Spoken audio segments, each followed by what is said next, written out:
Hi, I'm Paul Dayton, and my website's pauldayton.us. Thanks for joining me for this. I'm here to give you a quick book review today about a book I have found fascinating and read more than once. It's called Destiny of the Republic, and the author is a woman called Candice Millard. Again, it's unusual to have a woman write some legitimate nonfiction. But here we are. It is excellent. It has a woman's touch. She tells the story and so on. The quill pen is what Amy Schlaze calls it. It definitely is nice. But this book is not just a gimmick because there's a woman. It actually is a factual book with substance. Very well done. It covers James Garfield, American president for a brief period. He was shot and killed. So that's sort of what he's known for.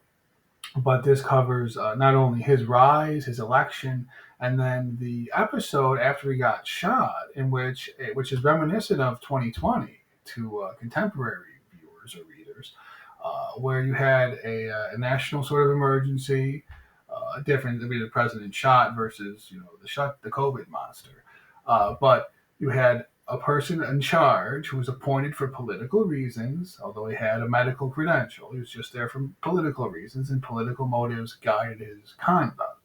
A man who ignored all the evidence. In the case of President Garfield, there was a lodged bullet and infection issue. So that there was a machine, a brand new invention by Alec Graham Bell, which is interwoven into this nice two stories that meet and intertwine, where he invents this sort of lead detector, metal detector thing, so enabling the physician to find the precise area of the lodged element so that he might go in there and take it out and save the president's life. Well, because the doctor himself didn't like that solution because he didn't come up with it, or whoever put him there didn't like it, one or the other, the book doesn't make clear. He deliberately ignores that evidence, disregards reality, and sticks with his pretensions, just like we saw in 2020, when the silly masks and the 6 feet away in some countries, 3 feet in others, 2 feet in others. They're just plucking these things from the air. There's no legitimacy to any of it. It just became a big power grab.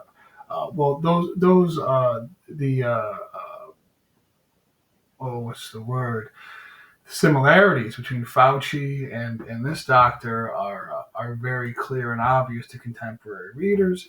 The story of Graham Bell is in this book as well. His telephone invention was almost left in his storeroom. He reluctantly attended the World's Fair. He got there, his stuff was damaged. On the train ride, half of it was lost. The half that he did have was all damaged. He had the worst booth in the fair. The only reason anybody saw his exhibit is because he also owned a school for the blind or school for the deaf, one or the other, I don't recall, in which one of the people running the fair had met him before. And all these long shots came together, and that's how then they came to his booth with the telephone. And of course, the telephone changed a lot of things and improved a lot of lives. A lot of interesting things in this book about a very obscure period in history, with some name brand things in history. So if you're interested in learning more about this time, something that reads sort of like a novel, there are facts, proof, and evidence, but there aren't any data tables or charts or anything. So it's sort of lighter reading. If you're interested in something like that for you or someone you know, I recommend this book. Again, it's called Destiny of the Republic. The author is called Candice Millard, and it covers the brief presidency and death of James Garfield. My name is Paul Dayton. My website is pauldayton.us. And thanks for joining me, and I hope you have a great day.